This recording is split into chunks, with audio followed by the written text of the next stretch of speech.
I want to open up with a well-known passage of Scripture. That is to say, that I want to point out God's instruction, what he says will happen, and I want to show you Moses' response and how it is documented and dictated in the book of Exodus. At this point, they've left Egypt and they're running from the Egyptians. And now they're backed into a corner at the Red Sea. Chapter 14 of Exodus, verse 15 says, "And the Lord said to Moses, why do you cry to me? Tell the children of Israel to go forward, but lift up your rod and stretch out your hand over the sea and divide it. And the children of Israel shall go on dry ground through the midst of the sea. And indeed, I will harden the hearts of the Egyptians, and they shall follow them." So he says, look, Moses, you're over here crying out to me. These people are complaining that they're about to die, but you trust me. Lift up your rod, and I will divide the sea. You guys walk through, the Egyptians will walk through, and I'll wipe them out. That's the instructions from God. There isn't any more to it. It's very simply put. Not a lot of adjectives, not a lot of fluff. Verse 21 is the response by Moses. So Moses stretched out his hand over the sea, and the Lord caused the sea to go back by a strong east wind all that night, and made the sea into dry land, and the waters were divided.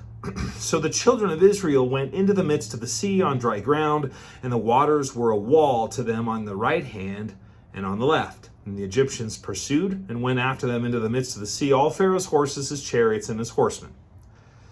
So it exactly happens the way God says.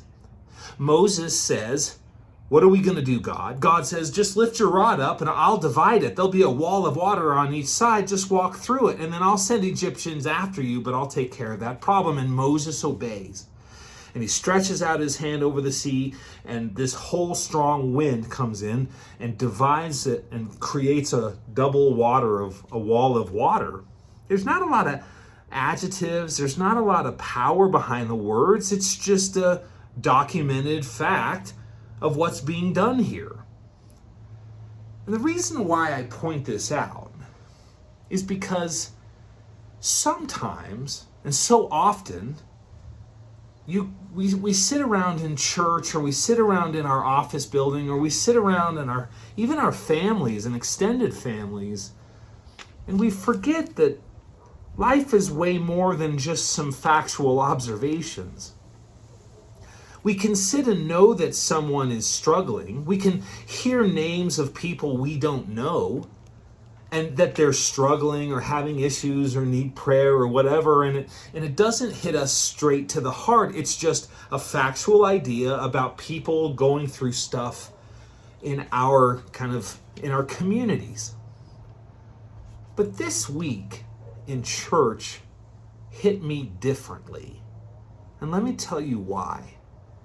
Because all of those factual statements of unknown people unknowns to me who are going through hard things in a time when hard things are happening, and I have said general blanket statement prayers of people I don't know, just like this story. Hey, Moses, just raise your hand and raise the rod and I'll split it and you walk through. Great. All right, cool. There's so much more to it. Thank goodness for Asaph. Asaph was a worship leader of David, and he wrote some of the Psalms that we know so much about, that are listed in the book of Psalms in the Bible. Now, unlike Moses, who was the compiler of all the information, the writer of the first 5 books, and he was standing there and he watched the Red Sea split. He didn't give us a lot about it. He didn't say much. But Asaph in Psalm 77 tells us a lot more about this scene. It says in Psalm 77, verse 16, it says, "The waters saw you, O God. The waters saw you they were afraid. The depths also trembled. The clouds poured out water. The skies sent out a sound. Your arrows also flashed about. The voice of your thunder was in the whirlwind. The lightnings lit up the world, and the earth trembled and shook. Well, this is a heck of a different story than we read in the book of Exodus. This makes it sound like, in an effort to use a strong east wind to set the water up on each side, this is chaos. Thunder and lightning, that everything was doing crazy winds, pandemonium, and absolute chaos. Now so much, we get ourselves into this place where now maybe it's not so much just blanket statements of people going through it. What happens when the chaos starts and those people are close to you and you understand the pain and hurt that they're going through, and it crushes you as you watch people you care for struggle. Now it's not, Moses, just lift up a stick and I will open it up and you go through and all is good. Now it's chaos.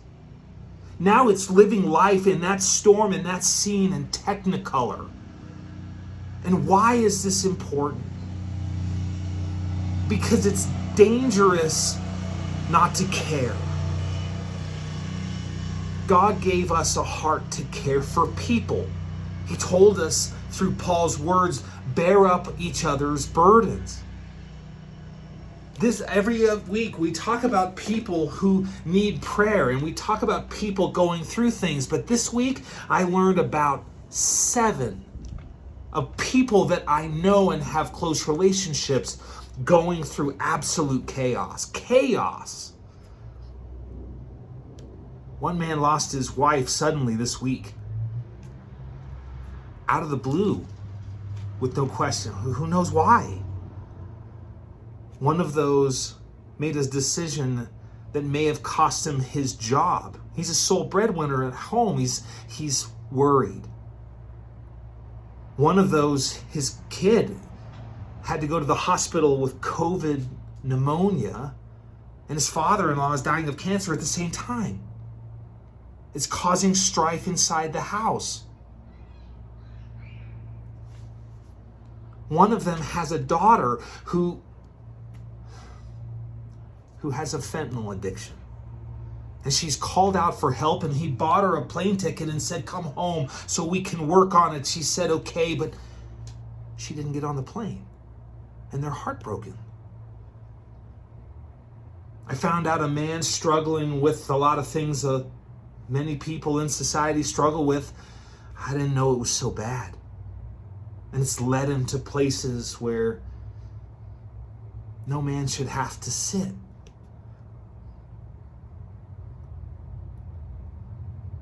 I learned this week that a sweet sister in our church learned she has leukemia and spent the night in the hospital. I know all of these people. And now it's not just some silly picture of some non-adjective, just factual statement about things. Now it's Technicolor. Now it's chaos. The water saw you, O God. The water saw you, and they were afraid. The depths had trembled. The depths trembled. The clouds poured out water. The sky sent out a sound. Your arrows flashed about, and the voice of your thunder was in the world. When the lightnings lit up the world, and the earth shook and trembled. And we wonder why. Why do people have to go through such things? Lots of people ask questions or get mad at God. Why? Why does God have to put these people, especially people who are strong Christians like all of these people are? And we're all battling, and we're all fighting, and we're all being tested. All this came on the backs of the pastor's message about going through trials. But God has a reason. God uses chaos. He uses trials. He uses difficulties. He uses chaos to open a way to something better, to understand him better, to be strengthened, to be refined, to be better. It says in verse 19, your way was in the sea. Nobody saw a way in the sea. The sea was a giant body of water. They were worried that they were trapped. And yet all through this chaos, God telling the weather to do what it did, and no doubt it's swirling and crashing and exploding. The water just can't just stand up on its end. There needs to be power behind it. And if you don't know what's going on and you don't understand it, then you're not going to hear it. You're not going to see that God is behind the chaos, opening up the pathway that was in the sea. The New Living Translation says it revealed a path no one knew was there. Your path was in the sea. Your path in the great waters, and your footsteps were not known. Nobody knew where to go until God used chaos to open up the path. Verse 20 says, you led your people like a flock by the hand of Moses and Aaron. And they went on through. And all the problems that they had, all the problems the Israelites had standing in this place where they couldn't cross the ocean, the Black Sea or the Red Sea. They couldn't go either way because it was mountains, and the Egyptian army was behind them to either kill them or take them into custody and back to Egypt under slavery. But yet all of those problems were fixed because of chaos. Now, I have been through a lot of chaos. And why is this important? Because the Bible tells us that we're going to go through chaos, tribulations, difficulties, hardships. The Bible tells us that God uses these for our good. Romans chapter 8, verse 28 says that he uses the good and the bad together for the good. Who else can say that? Who else? It doesn't even make sense except for God. God knows exactly what he's doing. So good things work out for the good. And bad things work out for the good. For those who are willing to love and obey Jesus Christ. It's important for us to understand that through goodness, through good times, we learn not much of anything. It's through the hardships that we learn. I was watching a cute animated movie the other day, and he put it this way. He said, you learn through your epic failures. You learn. Every time you fail, you learn. When you have success, not so much. And it's true. Because how many times when things are going well is it all me? How many times when everything works out exactly the way I want it to be is it all me? But when things become chaotic and things are going crazy and I don't know how it's going and it's packed on top of each other and these rock-eating termites start to eat away at my faith, can I say, well, that's not me and I can't fix that and I can't do it and I've tried everything, it doesn't work? I need to call out to God for that. And God comes in and says, I'll move the rock. Paul went through some tremendous chaos, probably more than any man, certainly in the Bible, did. And for good reason. The Bible tells us, God tells us, back in Acts chapter 8, remember Paul is on his donkey and he's headed to Damascus to arrest and persecute and murder Christians, just like he had been doing. Everybody was running away from Saul. He was a bad guy. But he got knocked off his donkey by Jesus and he became blind and he was led by the hand into Damascus where 3 days he prayed. He was having a change of heart because he didn't know what just happened to him. And unbeknownst to Paul, as he's sitting in this room, God comes to Ananias, a faithful disciple, and he says, I need you to go look for Saul on the street called Mercy. I need you to anoint him. I need you to pray for him. I need you to baptize him. He's going to be my number one guy. And Ananias says, I don't know if you understand this, Lord, but isn't he the guy that continued to, he was blowing up the Christian faith? And Jesus said, I need you to go and tell him what he's going to suffer for my namesake, what he's going to suffer. Who knew? Who knew? It would be such a loaded statement. But Paul, in his 2 Corinthians, his letter to the Corinthian church, tells us about this. See, what had happened was he started moving around Asia Minor and in Greece and the known world in that time, and he was taking Jesus' message to the Gentiles, the non-Jewish locations in the known world at the time. And after going through and starting the church in a very wicked town called Corinth, he wrote a letter to them to encourage them and to tell them that they had kind of fallen by the wayside a little bit. He needed to instruct them and correct them. Well, some of those people kind of came back at him and called him that he wasn't who he said he was. He wasn't a good apostle. He wasn't a good teacher. What he was teaching was wrong. It was totally whatever. And so in 2 Corinthians, Paul is very heartfelt defense of himself, of who he was, what he was trying to do, and what his heart was for the church in Corinth. And that's where we pick up in 2 Corinthians chapter 11, verse 22. It says, are they Hebrews? We're talking about other disciples, super apostles. People were calling themselves apostles like they do today when they're not really apostles. There were only 13 named apostles. Only 13. Judas was one, but he died. He killed himself, and Paul took his place.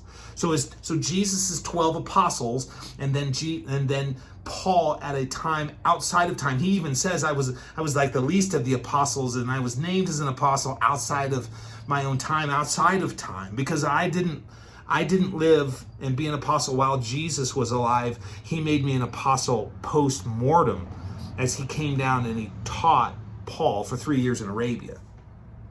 So these super apostles going around teaching Judaism, teaching other things, false doctrines and all of this stuff, have come and said, you know what, Paul, he's not a very good speaker. He doesn't know what he's talking about. He's hard to listen to. He's kind of an ugly guy. We shouldn't probably, let's listen to us because we have the real deal. And so he's questioning the Corinthian church about these people. And he says, are they Hebrews? Well, so am I. Are they Israelites? So am I. Are they the seed of Abraham? So am I. Are they ministers of Christ? I speak as a fool. I am more. He says, I'm gonna gloat a little bit. I'm gonna boast a little bit here. I'm gonna speak foolishly because I'm gonna talk myself up as I'm giving you my pedigree because you're listening to them and not me, who started your church in the first place. Know my heart for the Lord. Know what my drive is. I speak as a fool, I am more. In labors more abundant, in stripes above measure, in prisons more frequently, in deaths often. From the Jews, 5 times I received 40 stripes minus 1. 3 times I was beaten with rods. Once I was stoned. He goes into Lystra, he causes a problem, they stone him and they drag him out of the town and he's left for dead. It's understood that most likely this is where he sees the vision of heaven we read about in 2 Corinthians, a little later on in 2 Corinthians. In Corinthians chapter 12, he'll talk about it in a minute, but it's so good. The vision is so good that he comes back to life. And his apostles are all, his disciples, guys are all standing around him. And he comes back to life and he pops back up and he walks right back into Lystra. Because what if they kill him again? Well, I just came from paradise. There's no reason to believe that if you kill me again, I'll just go back there. How do you defeat a man like that? How do you beat a teacher like that? How do you beat a man who has the truth and the keys to the heaven like that? So he's got all this going on. 3 times I was beaten with rods. I was stoned. 3 times I was shipwrecked. A night and a day in the deep. I spent floating in the ocean after a shipwreck. I mean, he's been through everything. In journeys often, in perils of waters, in perils of robbers, in perils of my own countrymen, in perils of the Gentiles, in perils in the city, in perils in the wilderness, in perils in the sea, in perils among false brethren, in weariness and toil and sleeplessness often, in hunger and thirst, in fastings often, in cold and nakedness. He's saying, you think you've been through it? Yeah, I've been through it too. And you can't You can't. You can't. These guys, whatever these guys are telling you, I've been through more. I've been through it harder. Now, the reason he leaves this length of list here, he says, this isn't blowing his horn to say, I'm tougher than you are, I went through more than you are, I did all these things. Because he never wanted to gloat about himself. He was speaking as a fool up here, and he says, okay, I'm gonna tell you some truth here, but I need you to see it in the right way. So he tells him all of this because verse 28 is a key here. Verse 28 says, besides the other things, besides all this stuff that I dealt with, because my life was full of all kinds of problems, all kinds of difficulties, all kinds of trials, all kinds of judgments, I was in prison and I was punished and I was all kinds of, it was horrible. It was chaos for me. Now, Jesus told me it was going to happen to me, but this was chaos for me, and dealing with my chaos is one thing. But verse 28 says, besides the other things, besides these things, what comes upon me daily is my deep concern for all the churches. This changes the mentality of the conversation. Because now, instead of saying, I only live my life dealing with my own stuff, now I care more about your stuff than my stuff. And I kind of toyed with this idea for a long time. Many of you know that I've gone through a lot of stuff in the last couple years with my health and in my loss of my job and all kinds of family issues and everything that's going in between. I've had my share of chaos and trials. And they've refined me and pulled me closer to Jesus, which is what it's supposed to be. But what happened here is Paul is saying, I know I have all this stuff going on. I've gone through all kinds of things. My body is hurting. My eyes don't work. I'm suffering. I've got a thorn in my flesh. I can't get out. God didn't take it because I got to suffer and I understand that. Some think that it was his eyesight. Some think that it was dreams of what he used to do, dreams of his past, kind of condemning him through Satan to buffet him, to beat him up, to smack him in the face, to keep him humble because of the revelations he's been given. He's been through it, and he's suffered, and he has plenty of badge to show it.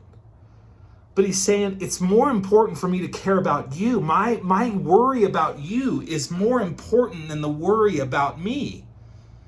And as I stood out here praying the other night, I realized how heavy Sunday was. Because I can handle my stuff. I can handle my pain and my suffering and the things that God is doing in my life to make me better. But it's way harder because I can't help them. And my heart hurts for the 7 people that are going through it hard. And I can feel Paul's heart here when he says, besides the other things, what comes upon me daily, my deep concern for all of the churches. Friends, look, there's lots of stuff going on. There are people all around you going through it. Jesus told us that if we wanted to love Jesus, if we wanted to love him, then we needed to keep his commandments. And doing that, his commandment was love each other as I have loved you. If you love them, then they know you belong to me. In Galatians 6 tells us we need to bear up under each other's burdens. We need to bear the cross of Christ and bear up under each other's burdens, seeing other people more importantly than ourselves. That's what Paul did so well. He cared so much for other people that it drove everything he did, even to a point of great suffering and putting himself in places where he could have easily not made it to tomorrow. And we need to have a heart for people around us like that in these last days, because things are getting harder and people are really suffering in great ways, Whether it's man-made problems in our government and whatever's going on, or it's health-wise because of certain things that have gone on the last few years, or all of the mental health issues that have grown out of the deep-seated mistakes that we made because of the weight is heavy. But our heart has to be for other people first. That's what Jesus would do. Jesus gave his life. He gave himself for us. He didn't care about himself. He cared about us. This was the joy that was set before him in Hebrews chapter 12, verse 2. For the joy set before him, he endured the cross, despised the shame, and he sat down at the right side of God. Why is that important? Because we're the joy. He died because he loves us. And we need to extend that same love to others. Because in days like this, there's not enough of that going around. The Bible tells us that in the last days, lawlessness would be grown, that the hearts of many would grow cold. And that's talking about Christians. Christians' hearts would grow cold. And you're watching churches being divided over doctrines that aren't even salvation worthy. Nobody cares. We need to get people to Jesus. Paul was really, really, really good at this. And as he's writing his letter to the church at Thessalonica, he's discussing this heart for caring about people and doing what's needed to make a difference and have an impact in people's lives. And so it starts in 1 Thessalonians chapter 2, verse 17. It says, "But we, brethren, having been taken away from you for a short time in presence, not in heart, endeavored more eagerly to see your face with great desire. Therefore, we wanted to come and see you, even I, Paul, time and again. But Satan hindered us. For what is our hope or joy or crown of rejoicing? Is it not even you in the presence of our Lord Jesus Christ at his coming? For you are our glory and joy." He says, we have this heart for you and we wanted to know how you're doing, but I haven't been able to get there. I want to. I'm trying to get there. Satan has hindered me for numerous other reasons. And we read throughout the Bible that the Holy Spirit, it might be God, it might be Satan, but it's kept him from making his rounds in the manner in which he wanted to do it. But he said, look, our hope and joy and our crown of rejoicing is the fact that you'll be in front of Jesus and rejoicing with all the rest of us that you were saved. That's his only care for this church in Thessalonica. And he says, look, I just want to get there to make sure you guys are okay, that you understand what's going on, that my joy and my work and my drive and my sacrifice is your salvation. That's a man who cares and cares greatly. He continues in chapter 3, verse 1. "Therefore, when we could no longer endure it, we thought it good to be left in Athens alone, and we sent Timothy, our brother and minister of God, and our fellow laborer in the gospel of Christ, to establish you and encourage you concerning your faith, that no one should be taken by these afflictions. For you yourselves know that we're appointed to this. For in fact, we told you before, when we were with you, that we would suffer tribulation. Just as it had happened, and you know, for this reason, when I could no longer endure it, I sent to know your faith, lest by some means the tempter had tempted you, and our labor might have been in vain." Now, most likely, Paul is sitting in jail and he's writing this, and he can't get out of Athens, Greece, and so he says, all right, well, I'm not going to make it there, but I'm way more important to check up on their faith in Thessaloniki, so I'm going to send my brother Timothy. I don't want him to leave me, but I need to know the truth about you because I care. So he says, Timothy, I sent Timothy to you to check up on your faith, to make sure that the teaching was continued, to make sure that you didn't get drawn away by doctrines of demons and all of this other stuff, the sheep's and wolves clothing that Jesus spoke about coming into the church after he left. We know that Timothy was a tremendous teacher. He was young, but they believed in him, and he was an exhorter, and he was a teacher. His mind and heart were with Paul. We find out in the last letters to Timothy that Timothy was one of the last guys that stuck it out with Paul. Everybody else had kind of up and left him. He said, I don't have any other brethren who cares for the churches or cares for me as much as I have Timothy. He sends his best guy. His best guy is A-team out to Thessaloniki to check on him. It says, I sent Timothy, our brother and minister of God and our fellow laborer in the gospel of Christ, to establish you and encourage you concerning your faith, that no one should be taken by these afflictions, for you yourselves know that we were appointed to this. For in fact, we told you before when we were with you that we would suffer tribulation. Things were going to happen to us. We told you that. Now they have. So don't be taken off guard, and don't leave your first love. Don't leave what has happened here. Timothy is being sent to exhort you. This reason, when I no longer could endure it, I sent to know your faith. I sent Timothy to ask questions to make sure you guys are okay, lest by some means the tempter had tempted you to pull you away, and our labor might have been in vain. That what we had done, what we had started, how we would moved, would have been all for naught, because you will have fallen. Us not coming out to check up on you, you would have fallen away.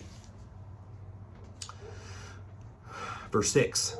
But now that Timothy has come to us from you and brought us good news of your faith and love, and that you always have good remembrances of us, greatly desiring to see us, as we also to see you.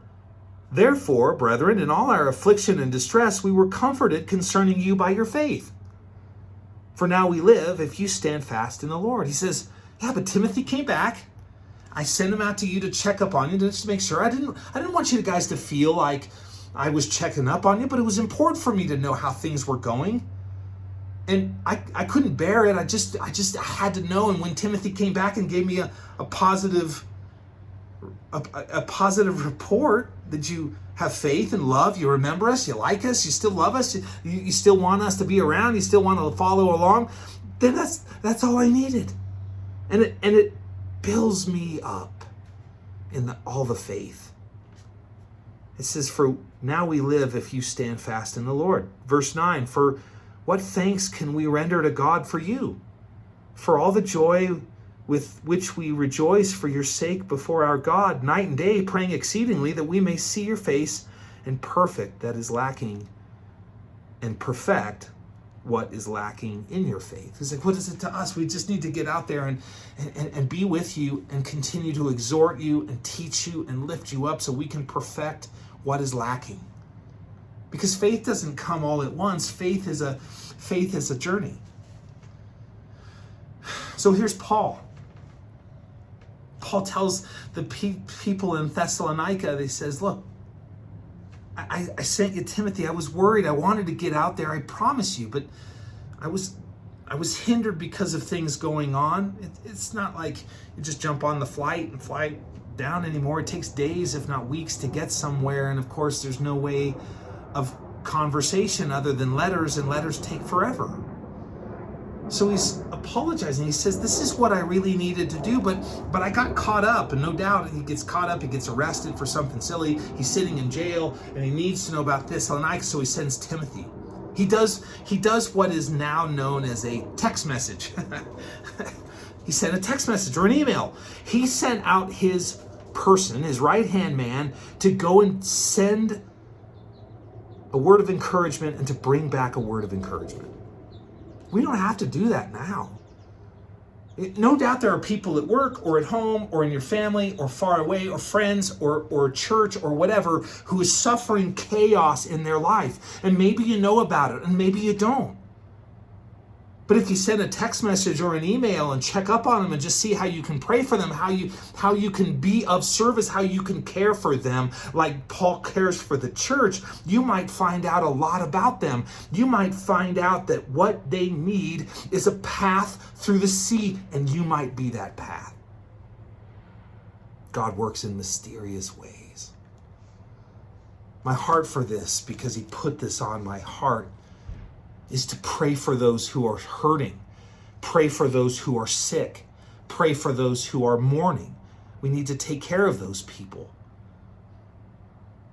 It reminds me of James chapter 5. It says, chapter 5, verse 13, is anyone among you suffering? Let him pray. Is anyone cheerful? Let him sing psalms. Is anyone among you sick? Let him call for the elders of the church, and let them pray over him, anointing him with oil in the name of the Lord. And the prayer of faith will save the sick, and the Lord will raise him up. And if he has committed sin, he will be forgiven. Confess your trespasses to one another, and pray for one another that you may be healed.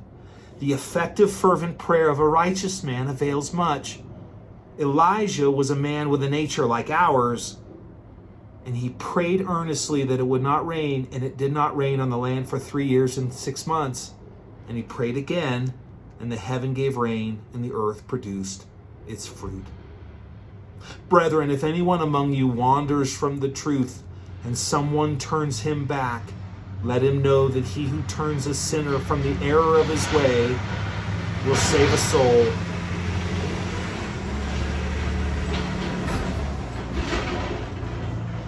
Let him know that he who turns a sinner from the error of his ways will save a soul from death and cover a multitude of sins. Chaos abounds in everyone's life, and things are difficult, and people are hurting. Get into somebody's life today. Reach out. How can you pray? How can you pray for them? How can you serve them? How can you love them? How can you get involved? I'm so grateful that these loving people allow me into their lives. Allow me to go before God and intercede for them in prayer. There is no greater honor than to pray for others in front of the Creator of the universe. Pray, sing songs, bring them encouragement. For the last days, we need to gather and be gathered unto Him. For He's going to come back and take His church, and all these problems that we got going on, yep, they're going to be vanquished. We won't have to worry about them anymore. Until then, we've got work to do. And I hope that you take this seriously. Get in someone's life today and be the church. Blessings.